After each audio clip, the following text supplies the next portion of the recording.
Settle down, brother. This is the Quarter Report powered by ENCA.com. South Africa is a movie. Welcome to the watch party. The NPA, or National Prosecuting Authority, is one of the most important institutions in South Africa. It is their job to go after people accused of and charged with committing very serious crimes. We're talking murders. We're talking grand corruption and fraud. We're talking massive scale crimes. It's the NPA's job to go after those kinds of people, those kinds of alleged criminals without fear or favor. They're really important. But even if you've never heard of the NPA, I'm sure from my description now, you're probably thinking, wow, they're really not doing their job.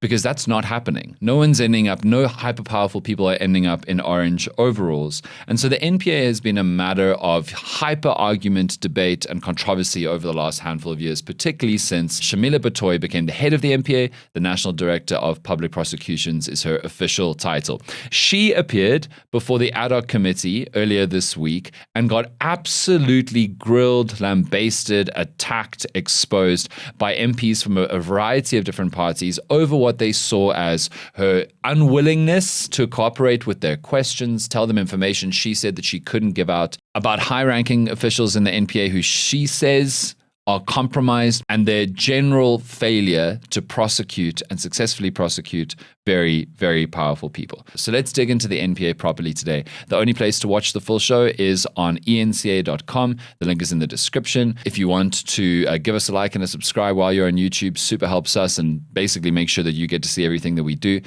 Also, www.3beaniesnetwork.com to go and get some TBN merchandise. Go find our WhatsApp channel, and if you can't find it, click on the link in the description. It's funny to me that you mentioned the Ad Hoc Committee and no one questioned which one it was. It's a sign of how this year has gone, is that there are many Ad Hoc Committees. An Ad Hoc Committee is just like a not permanent committee parliament process. And there are a bunch. There's one on like Western Cape gang violence, etc. But it's a sign of how laser focused the whole country has been. When you just say Ad Hoc Committee, we know exactly what you're talking about. Most people don't know about anything that's happening in Parliament right now except the Ad Hoc Committee. I mean, the whole budget was yesterday, right? That's like a fundamental parliamentary process. It's important. Gordon Mkhwanazi was speaking about inflation rates and managing the economy, and now big business people, as you mentioned yesterday, are like quite stoked about the future of South Africa again.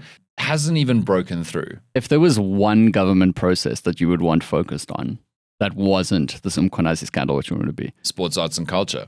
Yeah, the fact that I was about to call him Mckenzie.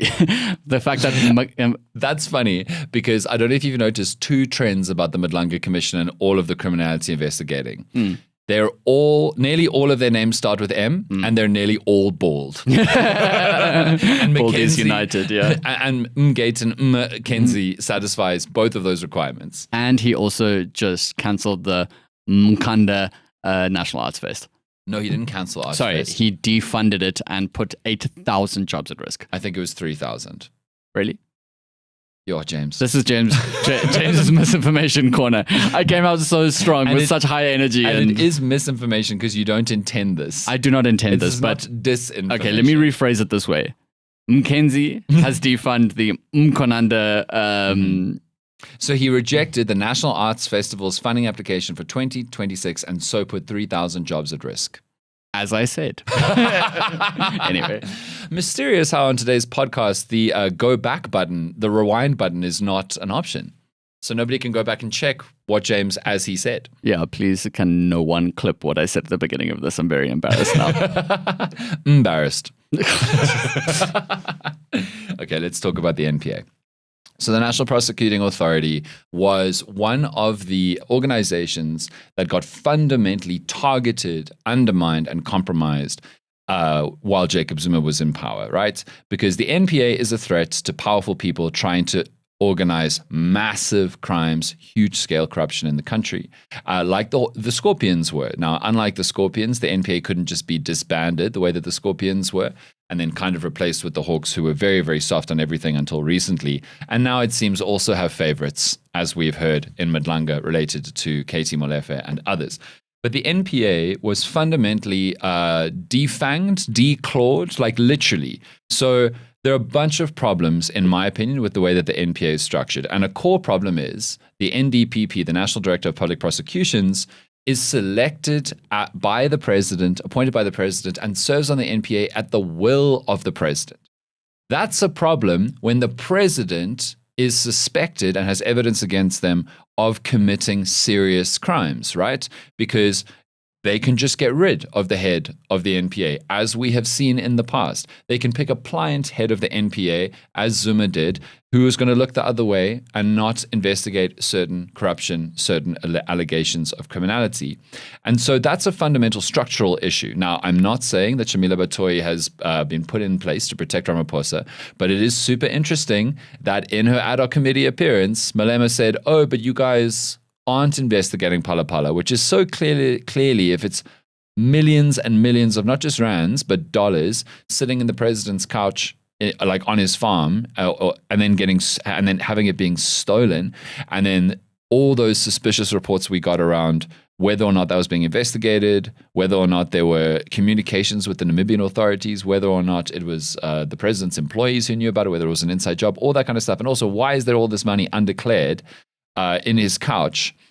And the NPA, Shamila Batohi, yesterday, retracted. She flipped and she said, oh, yes, by the way, we are actually investigating that, which is something that we weren't even actually aware of until the point when Malema asked that. It's a problem. So that's the first problem. The second problem, though, is that if you have, and it stems from the first problem, is if the NDPP, the head of the NPA, has been compromised or is a compromised person who's put in there to serve specific political interests in favor of, in most cases, the president, then they can make appointments of prosecutors and other people within the National Prosecuting Authority who are also compromised, and in some cases could go after the enemies of the president, or in some cases could not investigate or could compromise investigations into allies of the president.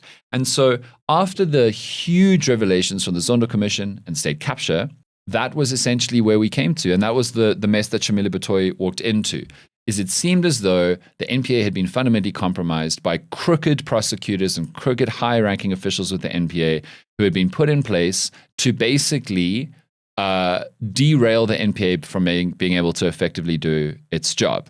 And that's where the first argument about the National Prosecuting Authority comes in, right?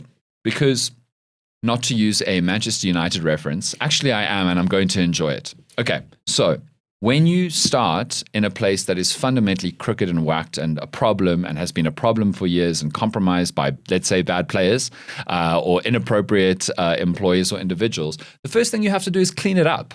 The first thing you have to do is reshape the organization to be able to have capacity again, be effective again. And that's what Shamila Batohi has consistently said, is that she had to come into the NPA and figure out who was crooked and who wasn't, and then try to get rid of them. But unlike Ruben Amorim at Manchester United. No, actually, Amorim has the same problems as Shamila Batohi, because it turns out nobody wants to buy United's rubbish players. And similarly, with the National Prosecuting Authority, you can't just fire someone. You need to have evidence against them. You need to show that they've done gross misconduct or whatever. And it turns out crooked prosecutors are pretty good at covering their tracks, right? They're prosecutors. They know how to do this. And so if you listen to Shamila Batohi and her sympathizers, she's been working very hard first to figure out who are the bad apples, then to figure out how to get rid of them, but also to continue to try to do investigations in a context where if you get the wrong prosecutors and the wrong people on the job, then those investigations are going to go awry, they're going to screw up, and they're not going to be effective. Kind of like Ruben Amorim at Manchester United, there are some people who go, he needs to be able to change the whole system and fix the whole team, and it's going to take years, but it's eventually going to come good. And there are other people who are saying,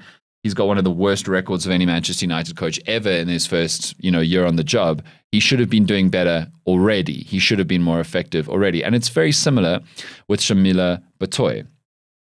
Because we have to look at how bad the NPA has been, right? Somehow, the Gupta brothers, who had fled the country before there were any consequences for them here because of a compromised National Prosecuting Authority, and I'm sure if the Scorpions were still around when the Guptas were doing what they were doing, things would have gone very differently. They escaped the country, and then, miracle of miracles, they were arrested in the United Arab Emirates. Great. And we have an extradition agreement with the United Arab Emirates. Great. So, if everyone had done their jobs properly, then the Gupta brothers who were arrested would have been extradited and faced charges in South Africa for a mountain of evidence. And somehow, the National Prosecuting Authority, or the team of people working on that extradition case, the Justice Department, the Justice Minister, whoever it was on that team, They thought they'd done everything correctly, but the UAE didn't think so. And there may have been compromises and money paid and bribes done and calls made within the UAE to get the Guptas out and to get them off before they could face charges. That is possible. It's possible that everyone in South Africa did the right thing, and in the end, it just kind of fell apart. But the fundamental point is they didn't get the Guptas back. Similarly, the massive asbestos trial, which is the first significant trial to come out of the State Capture Commission involving Edwin Sodi. Also, we've done episodes on this. It's happening in the Free State. A key witness, or was witness, supposed to turn state witness, was Makgashule's former personal assistant who was living in the United States of America. And it seems as though the NPA, amongst others, bungled that witness process and fundamentally screwed that up. Then there's Pastor Omotoso, who got off despite a mountain of evidence of women saying that he'd sexually assaulted them. He also got off and somehow was able to get away. Another great example is, why hasn't the Zondo Commission turned into more court cases? Well, the NPA says it's because the Zondo Commission's evidence is being held in an archive by the Justice Department, and the Justice Department for months and months didn't hand over the keys to that archive, whether it be passwords or access approval or whatever, to the NPA, and they had a huge fight about this. And then the Justice Department said that no, they actually had, but there was something complicated about it that they couldn't quite work out, and the NPA was like, well, we can't get on with our jobs then and do any work based on that evidence because you haven't given it to us. Unfortunately, this is another way that the NPA could be compromised. Not just the fact that the president chooses their head, but also because the Justice Department, led by a justice minister who is selected by the president and the ruling party or the biggest party in the coalition, they govern the NPA's resources. They govern how much money the NPA gets. And so if the Justice Department starts defunding the NPA, as we've seen happen recently in South Africa in the last decade or more, then the NPA is less effective, or it has fewer tools to be able to effectively do their jobs. So the NPA is fundamentally vulnerable to politicians compromising them if they choose to do so. And I think that's a structural issue that has to change in the way that the NPA is run. I think until you make those structural changes to remove political influence from the NPA, you're not going to get very far. But we still have to judge Shamila Batohi for what she has or hasn't done. She's been there now. She started in 2019. She's mandated to retire next year. And frankly, they've bungled or been involved in the bungling of too many cases. They've bungled or been involved in the bungling of too many high-profile stories where evidence has sat in public for such a long time, and they've not been able to get their ducks in a row and get it together over and over and over again, case after case. And it makes me ask the question, how compromised can this organization possibly be that they can't put together effective cases and often seem to harm themselves? Now, Shamila will say, as was spoken about at Ad Hoc, that, for example, in the case of Andrew Chauke, somebody now who's finally getting consequences for significant evidence against him of allegedly being crooked, that she couldn't get rid of Andrew Chauke because the justice minister before this one, Thembi Simelane, seemed disinterested in addressing that case. And then when Mameloko Kubai came along and became the new justice minister, that's one of the first things she did. And Shamila said that's now why there are consequences happening for Andrew Chauke. But again, that's an indication that the NPA relies on a justice minister and a president who is interested in them doing a good and effective job. So it's hard to judge Shamila, but the Ad Hoc Committee was not cute a few days ago. That moment where Honorable James, the woman who was wearing the blue and the glasses and whatever, said, I really want you to have a look at these cases. And Shamila said, send them through. And she said, we've sent you these cases. We sent them 4 years ago. You don't read your emails. There was no acknowledgement of that. And then Batohi said, the most dangerous tell thing that you can say in this, she said, you've jogged my memory. And so now I'm going to go back and look at it again. So it wasn't a good performance from her, but you need to know all of these moving parts to understand the National Prosecuting Authority, why it's so important, and whether or not it's doing a good job and what needs to change so that it can get back to what it's supposed to be doing, which is taking the biggest, most hardcore, devastating crimes and putting the right people in jail. Another problem for Shamila Batohi is the fact that she has been saying the same thing since she began the job. And whether that is true or not, it's incredibly hard to show on paper or give a real solid account for cleanliness. Yeah. Like, we don't have, like, as far as I've seen, like really comprehensive yearly reports on corruption in the NPA. I don't think that's even possible. So we kind of have to take her on faith. And I think people did take her on faith for the first couple of years. But when you don't have, to bring back to your Manchester United example, when you don't have trophies, what's the evidence? Like, oh, there's good vibes in the changing room. It's like, yeah, sure, but you don't have any trophies. So how much is that worth to us now. Yeah. There's another aspect to this, another side effect of this delay that we've experienced with this justice now, where you often cite the idea that criminals are not scared about the size of punishment. Yeah, they're scared about whether they are caught or not. So it's not just the fact that we haven't had anything really real and concrete from the Zondo Commission in terms of the justice against those people. It's also all these other actors now, all these other bad apples who are looking at that and going, even if they have a mountain of evidence against me, even if I do get caught, what is the likelihood that the NPA is actually going to result in something? You know, it was super interesting watching the Ad Hoc Committee videos, because a lot of what Shamila Batohi was talking about was connected very directly, not just like broadly, but very directly to other major stories, right? So IDAC, the much maligned, criticized, and debated IDAC, is a permanent unit within the National Prosecuting Authority. Andrea Johnson's testimony from last week was an IDAC testimony, but it was fully part of the NPA's function, right? IDAC is incredibly important. It exists specifically to tackle corruption. And in that press conference, and right from the beginning, Mkhwanazi and co. have been saying IDAC is compromised. There are bad apples within IDAC. There are people who are working for criminal networks within IDAC to advance their agendas and protect them. And IDAC is the people who went after, currently out on bail, crime intelligence boss Dumisani Khumalo. And remember that most people seem to now believe that when IDAC went after Khumalo, that was when Mkhwanazi said, okay, no more, we're stopping this. Because in Mkhwanazi's eyes, from his perspective, Khumalo was a guy like him trying to tackle serious, dangerous, compromised police, political interference, and Big Five and other drug cartel and criminal networks, mafia networks, compromising the police, right? And so IDAC went after them. IDAC went after Khumalo. Fani Masemola did his own independent investigation and said that like the evidence or the case against Khumalo is nonsense about, remember it's a police corruption case, was nonsense, and he wanted Khumalo to be allowed to go back to work and to have the charges withdrawn and all of that. And and then they also said that IDAC overstepped its role, and Andrea Johnson said, no, we didn't. They said we did a vetting process and we uncovered corruption, and corruption is, that's illegal. And so it's within our, what's it called? It's within our purview. Remit. Yeah, exactly. It's within our scope and our mandate to pursue. So that's fundamentally a Shamila Batohi story, right? It's fundamentally an NPA story. So it's all connected. And what I found super fascinating about the ad hoc stuff was how all of these politicians, MPs from different political parties, went after her. And again, you've just heard me talk about her for what? 15 minutes?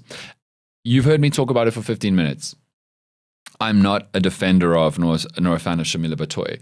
But see all of them go after Batohi so hard, even sometimes almost in contradiction of stuff they've said previously. Because there's minimal consistency, right? Some of those MPs went after Batohi because they were for Khumalo and believed that Khumalo was a good guy who's been stitched up. Others didn't think Khumalo was a good guy, but still went after Shamila Batohi and Andrea Johnson, right? Some of these MPs suddenly became very angry about Andrew Chauke and Phala Phala when actually they had not cared about it for a long time, or suggested that like it didn't really matter or that case was closed. So there was a lot of performative MP grandstanding, but there were a couple of really bad gotcha moments, both of them that we've already cited. It was really, it was just odd. It was just, the whole thing was odd. And frankly, I don't know if it's just because Shamila Batohi is like the head of the NPA and she's the NDPP. It's a big position. I just thought that she'd have more of her cards together. There was a moment when she said that her own notes were not clear, and I was like, Shamila Batohi, you're the head of the NPA. You're the one person in this country whose notes cannot be unclear. Come on. Shamila Batohi, shame, has been a lightning rod for all criticism of government sort of slovenliness. So shame. She has been defending herself for 6 years. And I think with most of this stuff, like with everything, it's a bit of both, seemingly. But it's also, as we've said, it's almost impossible to say, because how do you rate cleanliness? How do you measure cleanliness? But they're also forming the selection committee now for her replacement next year.